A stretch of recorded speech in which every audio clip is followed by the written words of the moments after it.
I'm gonna keep it real with you. I had a gun in the car for drill. I'm out on bond for a gun, gang. I can't afford to go back. Got reportedly snitched on by OTF Jam. He allegedly wore wire for multiple years. This comes only hours after 5 people associated with his music business were also accused and taking part in that. This case just keeps getting wilder as more details come out. There's a video circulating around of OTF members getting taken into custody, and what comes after is pretty jaw-dropping. Rumor has it that during the arrests and the supposed circulating tape, Durk's associates were allegedly pleading for their freedom and even considering throwing Durk under the bus to save themselves. I'm gonna keep it real with you. I had a gun in the car for drill. I'm out on bond for a gun, gang. I can't afford to. So this case started to heat up really badly when some of the guys involved in this boiling case started talking to the cops. Word on the street is that one of them spilled details to avoid a potential 12-year sentence, which ultimately led to Lil Durk's arrest. As soon as news of Durk's arrest dropped, fans and bloggers went into a frenzy, throwing around theories about who might have actually snitched. The first name to pop up was rapper King Yella, mainly because fans remembered how he'd previously said some things about Durk to the police, even though Yell has been super clear that he'd never snitch. It released some paperwork talking about how you were getting arrested and they say you named a whole bunch of people. I ain't named shit. The police named them. Then all eyes shifted to Brick Baby. He'd been pretty vocal recently, mentioning how Quando reached out to him, thinking he'd somehow been set up. Like, who died? You can't say that no more. Oh, because of FBG Cash? Or who? Nah, because Lil Pop. And fans were quick to catch Brick Baby live on No Jumper, where he was reacting to Durk's arrest with what seemed like a pretty nervous look, only adding more fuel to the fire. Oh, yeah. Sly for Vaughn, right? Yeah. They say you can't say that no more. Yeah, play again. Why? Y'all gotta see this again? They got you up there. Yeah, But wait, there's more. Apparently, there's a third suspect who could be the actual snitch. Rumor has it that this person is none other than OTF Jam. Yeah, it looks like he's now the prime suspect when it comes to who might have tipped off the cops, and it gets even wilder. There are even reports suggesting that he literally wore wire for years collecting dirt for the cops. Imagine that twist. Look into OTF Jam. I think we looked into him already. He's the one that ate the cheese. And as if that wasn't enough, police files started leaking online, linking Durk even more closely to the suspects. Out of the 5 men allegedly involved in the revenge hit, 3 of them, D-Voney and Boogie, had their mugshots plastered all over. These guys were reportedly super close to King Vo, seen in multiple pictures with him buying jewelry and just hanging out together. Of course, the fact that they were so tied in with both Vo and Durk is just adding more heat to this already explosive situation. As we all know, this whole intense feud can be traced back to that tragic night when King Von lost his life. Ever since that night, Lil Durk and OTF have seemed focused on Quando. Rondo and his crew were believed by many to be linked to Von's passing due to Quando's ties with NBA YoungBoys. Circle, at first, actually tried to avoid escalating things, even reaching out to Lil Durk privately, hoping to squash the tension. But according to reports, Durk wasn't about to let it slide, and took things further by buying up venues where Quando was booked to perform, hitting him hard financially, and forcing him to miss out on several big shows. Once Quando realized Durk wasn't going to back off, he finally fired back with his song Soul Reaper. He dropped some pretty direct lines in that track like, "Raw up on me," then we spanked him. I'm talking lights out, jumping out with that pipe. Out, making it clear he wasn't backing down from the confrontation anymore. Ran up on me, then we spanked him. I'm talking lights out. We do the dash and I do jump out with that pipe. What's interesting is that despite the tension building, Durk kept it quiet publicly for a long time, but it seems he was making some strategic moves behind the scenes. Rumor has it that Durk might have even been setting up financial incentives for those loyal to Vo. possibly rewarding anyone willing to seek revenge. Then, after Q's close friend Lulp was sadly taken out at a gas station, Durk seemed to allude to the incident in a song, rapping a line like, "They like Durk. He a singer. He won't smoke you. You can believe whatever you want. I got your folks. Hit." Fans took this as Durk indirectly claiming some level of responsibility, or at least sending a message that he wasn't playing. They like Durk is a singer, he won't smoke sh**. You can bleed whatever you want, I got your Quando didn't just let that line slide. Either he clapped back hard, mentioning V, and even calling out Von's sister in his track Want Me Dead. In one part, he's got lines like, "My favorite op dead sister talks too much." No, I don't like that. Lil Timmy rolled her brother up, got stepped, on in some Nike kicks, throwing some pretty direct shots at Val and his family. Hash, my favorite up there, sister talk too much, no I don't like them. Tell me roll her brother up, got stepped on in some Nike. Durk wasn't silent for long, though he used a feature on a Babyface Ray track to take his own jab back at Quando, taunting him about POB's passing. He went there by referencing Q's raw reaction to the news, rapping, "You look on the news and see your son screaming, 'No, no.'"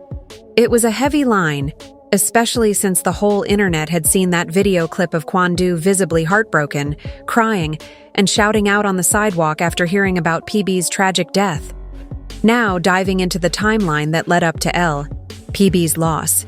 This was all during that fateful trip to LA on August 18th when Quando Rondo had just landed in LA with his crew, which included his sister and his cousin. LOL Pob, like many rappers, followed the common practice of tapping in with the local scene for safety, especially with the dangers that come with his high-profile name being affiliated with a set in LA. Quando naturally reached out to the people he trusted in that area. Though we don't know exactly who he connected with, it's typical in the game to link up with your own set when you're in their city just as a precaution. And given Quo's street ties, this was a usual move to ensure he had some local backup while in LA, but then things really started going south after that. Not long after Quando tapped in with his contacts, OTF and Lil Durk's people allegedly had all his info unlocked, not just his location, but where he was staying and his whole itinerary. The works how OTF got hold of all that info so quickly is still a big question mark. Was it just one of those right place, right time coincidences? Or did someone intentionally leak Quando's moves either way, as soon as QU's feet hit the ground in? La OTF apparently knew every single thing he was up to once they got wind of Q's whereabouts. OTF's crew moved into high gear. It was like clockwork flights, rental cars, even private jets were booked fast, and this urgency wasn't out of nowhere. Rumor has it, there was a bounty on QU's head, allegedly put up by someone referred to as co-conspirator, one who's supposedly the main one bankrolling the operation. Most people are connecting the dots and speculating that co-conspirator one is none other than Lil Durk himself, given his influence, resources, and high rank within OTF. All these expenses, supposedly paid for with credit cards tied to OTF covering. Flights, hotels, rental cars, you name it. The whole thing seemed way too organized to be random, with multiple people involved in what looked like a full-blown revenge mission. I believe that co-conspirator one seems to be aiming at somebody who's a boss within the OTF organization that could that could put money up and also promise music opportunities. Aiming at someone who would be Durk or could be Durk's brother who passed. But the only person living would be Durk. Once OTF's crew touched down in LA, they wasted no time. They got everything set up: the cars, hotel rooms, ski masks, and firearms. They even kept all communication in code to keep things low-key. Eventually, they gathered close to Q's hotel, having locked down his schedule to the minute so they knew when and where he'd be heading next. Then came the day of the ambush. Quando was rolling in a black Escalade, and OTF's people were tailing him in a white BMW, following him without him ever noticing. When they finally caught up with him, at a gas station, they didn't hesitate. The crew parked nearby, hopped out, and started firing shots. The sad part is, Quando was still inside the vehicle while his cousin LOL Pob was outside when things went down. Pob was the one who got hit, while Quando made it through without a scratch.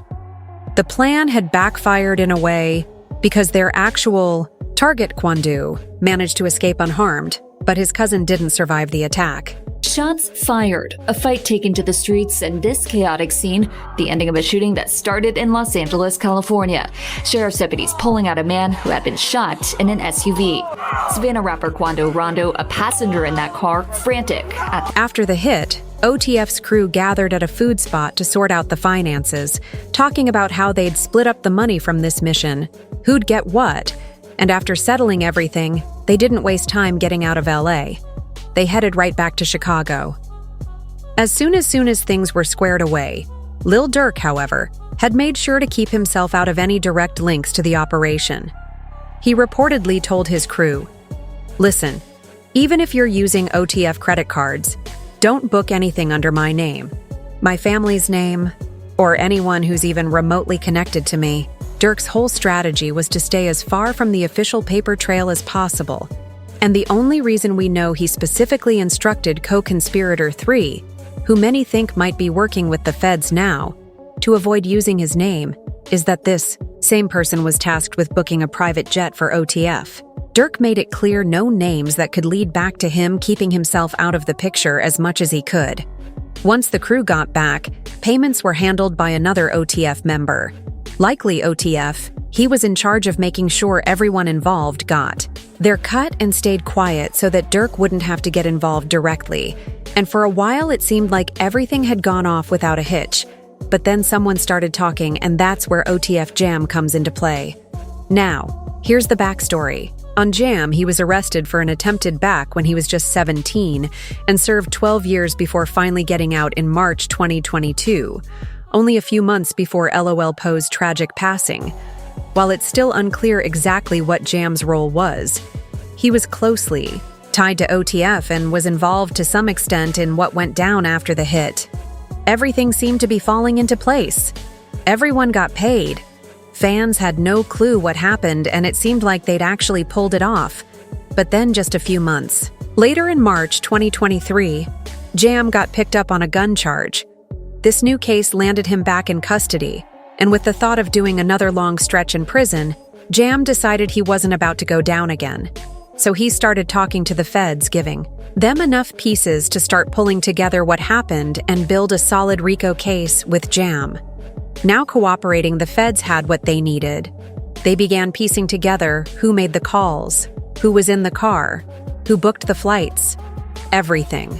They'd been trying to connect for a while. Durk got reportedly snitched on by OTF Jam. He allegedly wore wire for...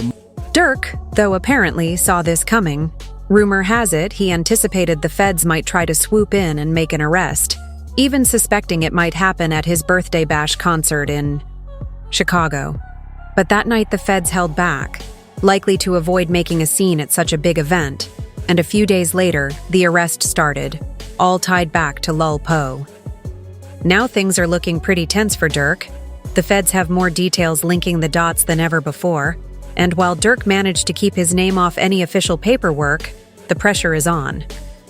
It's going to be interesting to see if Durk can find a way out of this one, or if this case might be the one that finally catches up with him for good.